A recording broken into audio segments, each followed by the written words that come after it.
अगला कदम क्या होगा? क्या खत्म हो गया खुफिया एजेंट का सफर? एलेक्स के ट्रक से टकराने के बाद भी उसकी सांसें चल रही थी। वो मरा नहीं था। एलेक्स को वहां से हॉस्पिटल ले जाया गया। रोज की कंडीशन भी बहुत ही खराब थी। जब रोज और एलेक्स को भर्ती कराया गया था तभी उनके घर वालों को भी बुला लिया गया था। एलेक्स ने 33 साल की उम्र में इतना कुछ कर दिया था कि फोर्स उसे खोना नहीं चाहती थी। उन्होंने एलेक्स के परिवार को भरोसा दिलाया कि वो एलेक्स को बचा लेंगे और उसे कुछ नहीं होगा। पुलिस फोर्स ही उनके इलाज का सारा खर्चा भी उठाने को तैयार थी। लेकिन उस हादसे में एलेक्स के कमर का नीचे का हिस्सा पूरी तरह से खराब हो चुका था और रोज के सर में एक बहुत गहरी चोट आई थी, जिसकी वजह से वो जगह इतनी नाजुक हो गई थी कि अगर उस पर कोई हल्का सा भी वार लगता तो रोज नहीं बच पाता। रॉन ने सोचा कि वो एलेक्स को फील्ड में खो चुके हैं, लेकिन वो उसके तेज दिमाग की मदद अब भी प्लान्स बनाने में लेते थे। एलेक्स की जॉब नहीं गई थी तो घर चलाने में कोई परेशानी नहीं आ रही थी। बस एलेक्स अब थोड़ा कम खुश रहता था। लेकिन 3 महीने बाद रोज ने एक सुंदर से बेटे को जन्म दिया।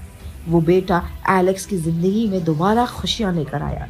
सब बहुत खुश थे और अब एलेक्स की जिंदगी वापस पटरी पर आ गई थी। एलेक्स और रोज ने अपने बेटे का नाम आर्स रखा, जो कि उन दोनों के लिए दोबारा जिंदगी लेकर आया था। एलेक्स और रोज को लगता था कि शायद ये इस बच्चे की ही जिंदगी थी, जिसकी वजह से वो दोनों ही बच गए।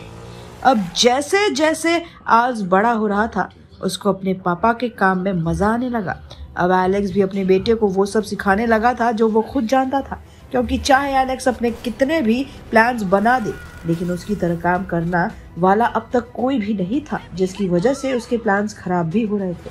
आल्स बिल्कुल एलेक्स की कॉपी था और उसका दिमाग भी उतना ही तेज था। आल्स का भी सपना यही था कि वो अपने पापा को प्राउड फील करे, लेकिन रोज उसे किसी भी गवर्नमेंट एसोसिएशन से जुड़ने नहीं देना चाहती थी। इसलिए आल्स एक प्राइवेट डिटेक्टिव बन गया। आल्स का एक दोस्त था और उसी के साथ वो अपने केसेस के किस्से अक्सर सिगार पीते हुए डिस्कस किया करता था। एलेक्स खुश था क्योंकि गवर्नमेंट से जुड़े बिना भी उसका बेटा एक नामी डिटेक्टिव बन चुका था। अब एक दिन पेरिस में एक लेटर की चोरी होती है। वो कोई आम लेटर नहीं था। वो लेटर जिसने भी लिखा था और जिसको भी लिखा था, दोनों को ही एक ऐसी चीज पता था जो कभी भी पेरिस में सब कुछ बदल सकती थी। साथ ही जिसने वो चुराया था उसे भी अच्छे से पता था कि ये लेटर अगर उसके पास नहीं आया तो वो मुसीबत में फंस सकता है। वो लेटर एक औरत के ऑफिस से चुराया गया था। वो औरत मिनिस्टर के ऑफिस में एक सीनियर पोस्ट पर काम किया करती थी। अब हुआ कुछ यूं था कि वो लेटर चोरी उसी दिन हो गया था जिस दिन वो उस औरत के पास आया था, क्योंकि वो लेटर जिसके बारे में था वो उसे किसी भी हालत में किसी के भी सामने खुलने नहीं दे सकता था। पिछले वेडनेसडे को जब मिनिस्टर और वो औरत जिसके पास वो लेटर आया था, वो दोनों उसके ऑफिस में बैठकर कॉफी पी रहे थे, तब वो लेटर वहीं रखा था और मिनिस्टर ने उससे पूछा कि ये क्या है और किसने दिया तुम्हें। तब उस औरत ने बोला कि ये मेरा ही है और ये मेरे घर के लीगल पेपर्स से रिलेटेड है। मिनिस्टर ने बिना कुछ बोले चाय की दूसरी घूंट पी।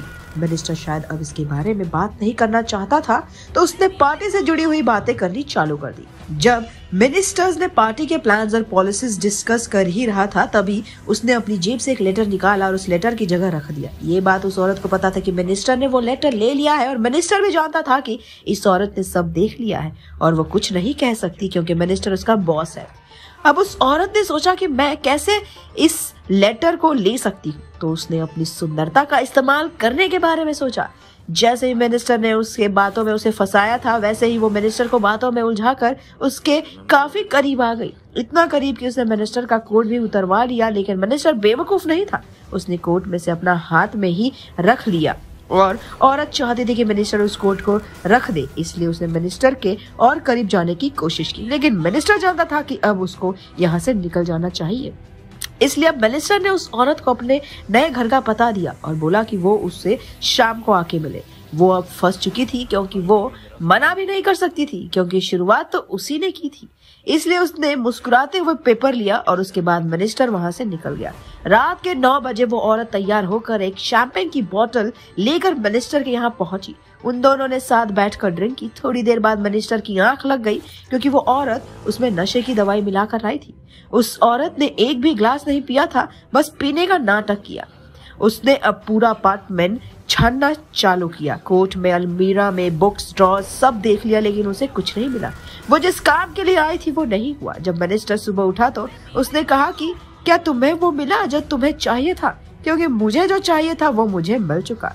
वो चौंक गई। तब मिनिस्टर ने उससे कहा कि तुम्हें सच में लगता है कि मैं इतना बेवकूफ हूँ? मुझे पता नहीं चलेगा कि तुम कब अपना ग्लास बगल के पॉट में खाली करती रही। अगर तुम ऐसा सोचती हो तो तुम बेवकूफ हो।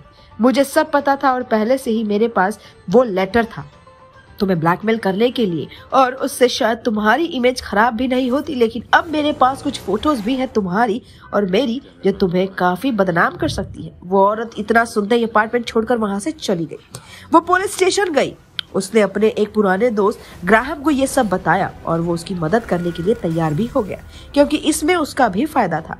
इस केस को सॉल्व करने के बाद उसका प्रमोशन हो सकता था। दोनों के बीच कुछ और भी डील हुई और उस औरत ने हर एक चीज अपने दोस्त को बता दी। इंस्पेक्टर को लगा कि ये तो एक आसान सा केस है और वो इसे बहुत आराम से सॉल्व कर सकता है, तो उसने वही किया।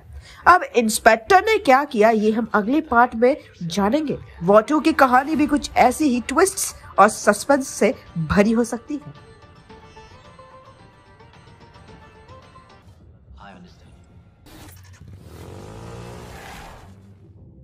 Then remember what I taught you, Khalid. मौका मिला तो गोली चला देना। सोचना, मैं नहीं सोचूंगा।